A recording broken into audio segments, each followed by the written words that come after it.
നമ്മളിപ്പോൾ കേട്ടുകൊണ്ടിരിക്കുന്ന കഥ ഭാരതകഥാമൃതം മഹാഭാരത സംഗ്രഹം, ശ്രീ സായി പബ്ലിക്കേഷൻസ്, പാൽക്കുളങ്ങര.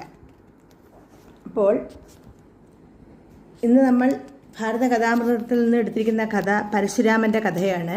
അപ്പോൾ കഥയിൽ ചോദ്യമില്ല.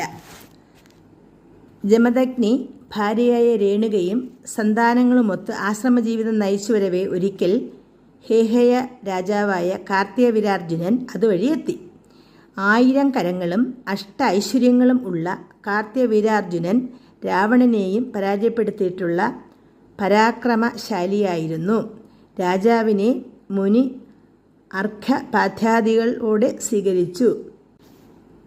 രാജോചിതമായ സ്വീകരണം കഴിഞ്ഞപ്പോൾ വനാന്തരത്തിൽ കേവലം ഒരാശ്രമത്തിൽ ഇത്രമാത്രം ആർഭാടപൂർണമായ ഒരുക്കങ്ങൾ എങ്ങനെ സാധിച്ചുവെന്ന് രാജാവിന് അത്ഭുതമായി.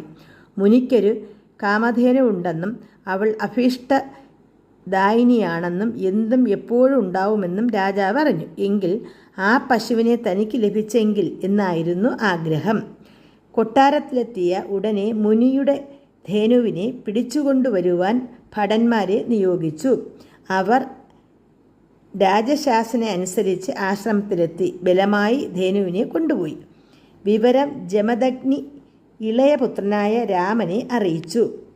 രാജാവിൻ്റെ ധിക്കാരത്തിൽ കോപാക്രാന്തനായ രാമൻ തൻ്റെ ആയുധമായ പരശുമേന്തി ഹേഹയ രാജ്യത്തിൻ്റെ തലസ്ഥാനത്തേക്ക് പുറപ്പെട്ടു. മഹിഷ്മതിയിൽ മതോന്മത്തനായി കഴിഞ്ഞിരുന്ന കാർത്തികവീരാർജുനൻ പരശുരാമൻ്റെ ആവശ്യപ്രകാരം പശുവിനെ വിട്ടയക്കുവാൻ തയ്യാറായില്ല. 17 ക്ഷൗഹിണി പടയെയും പാടെ പരാജയപ്പെടുത്തി കാർത്തികവീരാർജുനെയും വധിച്ചു. പശുവിനെയും കൊണ്ട് പരശുരാമൻ മടങ്ങി. ജമദഗ്നി പുത്രനെ കുറ്റപ്പെടുത്തി. രാജാവ് പ്രത്യക്ഷത്തിലുള്ള ദൈവമാണെന്നാണ് സങ്കല്പം. രാജാവിനെ വധിക്കുന്നത് പാപമാണ്. പാപപരിഹാരാർത്ഥം പുണ്യതീർത്ഥങ്ങളാടാൻ നിർദ്ദേശിച്ചു. താതാജ്ഞയ അനുസരിച്ച് പരശുരാമൻ ദേശാടനത്തിനിറങ്ങി പുണ്യസ്ഥലങ്ങൾ സന്ദർശിച്ചു മടങ്ങി.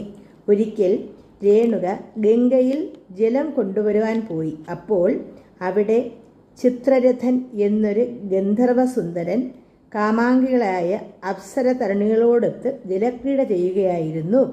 അവരുടെ യൗവന സഹജമായ കാമകേളികൾ കണ്ട് രേണുക അത് നോക്കി നിന്നു. ഹൃദയം ത്രസിച്ചു, ശരീരം കുളിരണിഞ്ഞു. വികാരവിവശയായി അവൾ ആശ്രമത്തിൽ മടങ്ങിയെത്തി. ഭാര്യയുടെ ഭാവപ്പകർച്ച കണ്ട മുനി അവളെ ചോദ്യം ചെയ്തു. അപ്പോൾ നടന്നതെല്ലാം അവൾ മുനിയെ ധരിപ്പിച്ചു.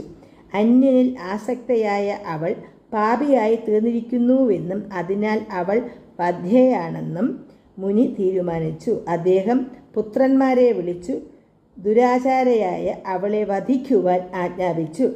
അമ്മയെ വധിക്കുക 3 പുത്രന്മാരും പിതാവിൻ്റെ ആജ്ഞയെ ധിക്കരിച്ചു. 4മനായ പരശുരാമൻ അച്ഛൻ്റെ നിർദ്ദേശപ്രകാരം അമ്മയെയും ധിക്കാരികളായ 3 ജ്യേഷ്ഠന്മാരെയും വധിച്ചു. തൻ്റെ ആജ്ഞയെ അനുസരിച്ച പുത്രനോട് വാത്സല്യം തോന്നിയ ജമദഗ്നി എന്ത് വരമാണ് വേണ്ടതെന്ന് ചോദിച്ചു. പരശുരാമൻ ആവശ്യപ്പെട്ടു, എൻ്റെ അമ്മയെയും ജ്യേഷ്ഠന്മാരെയും ജീവിപ്പിച്ചു തന്നാലും. മുനി സന്തോഷത്തോടെ മകൻ്റെ അഭീഷ്ടം സാധിച്ചു കൊടുക്കുകയും ചെയ്തു. കുറേ കാലം കഴിഞ്ഞ് കാർത്തികവീരാർജുനൻ്റെ പുത്രന്മാർ പകയോടെ ജമദഗ്നിയെ വധിച്ചു പകരം വീട്ടി. അദ്ദേഹത്തിൻ്റെ തലയും എടുത്തുകൊണ്ടുപോയി. പരശുരാമൻ രോഷാകുലനായി അവരെ എല്ലാം വധിച്ചു. പിതാവിൻ്റെ തല വീണ്ടെടുത്തുകൊണ്ടുവന്ന് ഉടലിനോട് ചേർത്ത് അദ്ദേഹത്തെ ജീവിപ്പിച്ചു. പിന്നീട് ക്ഷത്രിയരോടുള്ള വൈരം തീർക്കാൻ വേണ്ടി ഭാരതമാകെ ചുറ്റി സഞ്ചരിച്ച് 21 വട്ടം ക്ഷത്രിയ നിഗ്രഹം നടത്തി. ക്ഷത്രിയ രക്തം വീണുണ്ടായ സമന്ത പഞ്ചകത്തിൽ കുളിച്ച് പിതൃദേവാദികൾക്ക് അർപ്പണവും ചെയ്തു. പാപപരിഹാരാർത്ഥം യാഗം നടത്തി നേടിയ ഭൂമി മുഴുവനും കാശ്യപന് ദാനം നൽകി. പിന്നീട് ദാശരഥിയായ ശ്രീരാമനിൽ തൻ്റെ വൈഷ്ണവശക്തി സംക്രമിപ്പിച്ചു. മഹേന്ദ്ര പർവ്വതത്തിൽ പോയി തപസ്സനുഷ്ഠിച്ചു. നമസ്കാരം.